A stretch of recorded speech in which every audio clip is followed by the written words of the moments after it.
What will Trump 2.0 mean for the global world order? If the administration is embracing a multipolar world, does that mean the end of American primacy? Many assumed that Donald Trump's second term as President of the United States would turn out like his first. But this time looks to be different.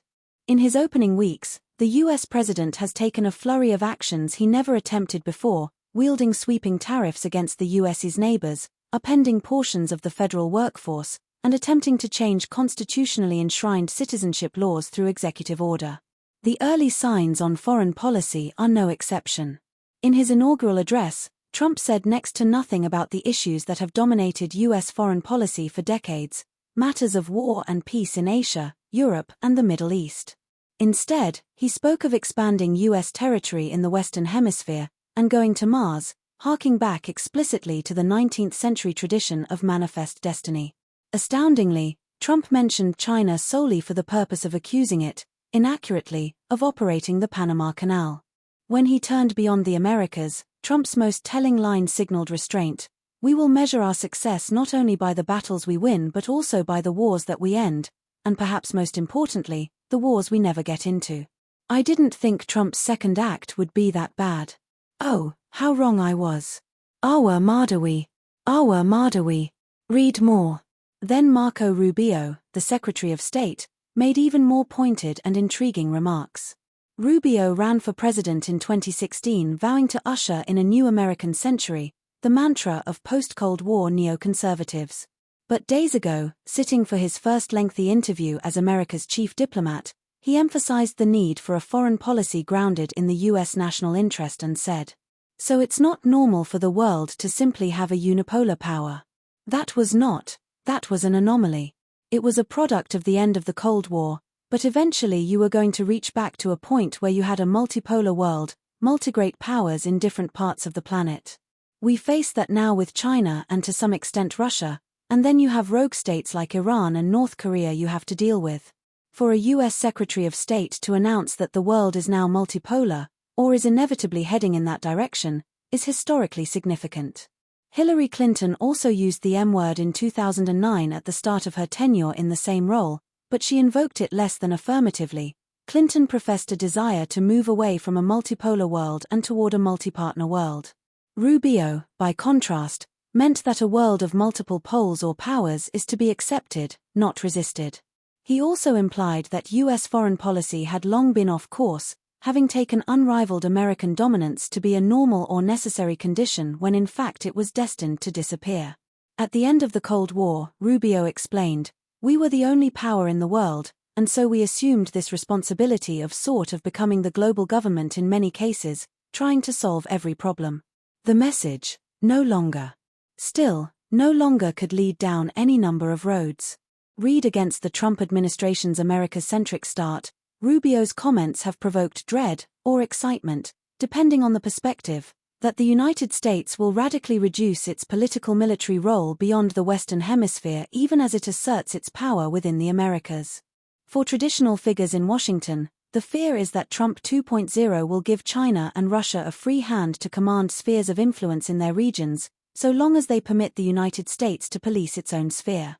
For advocates of U.S. restraint overseas, the hope is that Trump will deliver on his promises to end the wars in Ukraine and the Middle East, shift more responsibility for defending Europe onto the shoulders of European allies, and seek to find a stable if competitive mode of coexistence with China.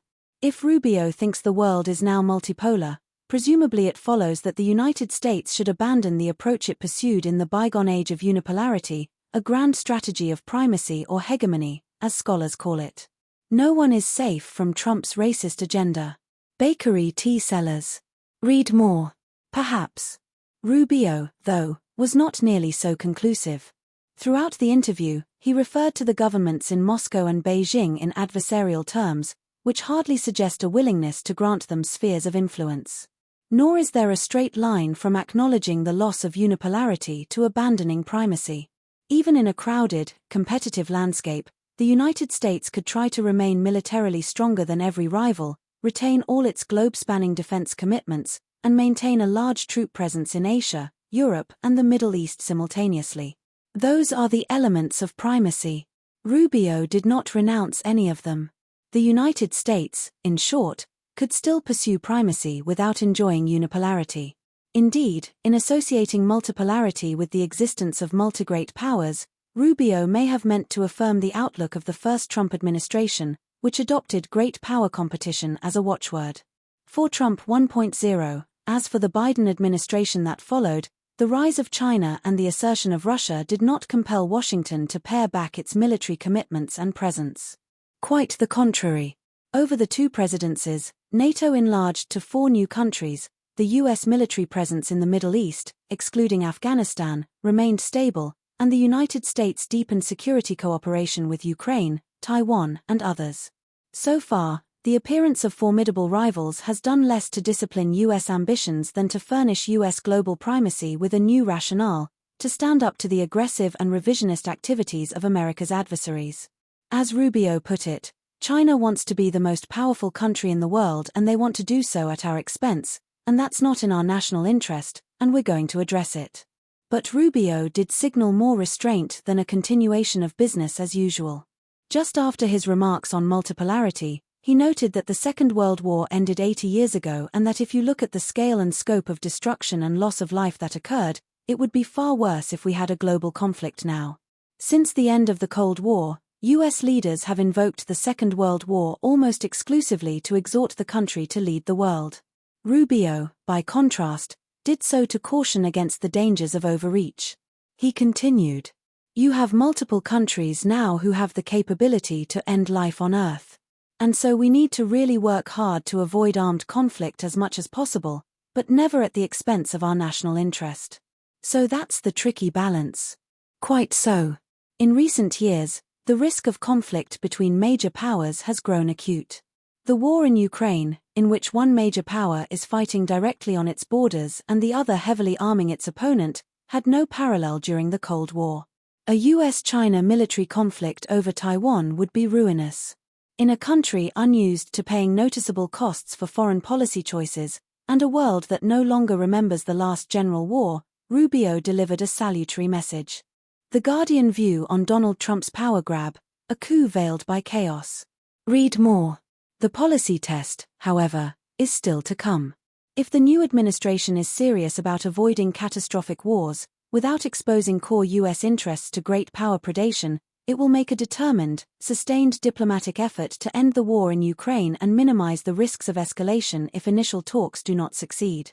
It will explore politically difficult ways to reach a modus vivendi with China, including by offering assurances that the United States does not seek to keep Taiwan permanently separate from the mainland, a red line for Beijing. The new administration's opening moves suggest some intention to find a more sustainable and less confrontational approach toward the world's major powers. But if unipolarity is dead, the lure of primacy remains very much alive. Stephen Wortham is a senior fellow in the American Statecraft program at the Carnegie Endowment for International Peace and a visiting lecturer at Yale Law School and Catholic University.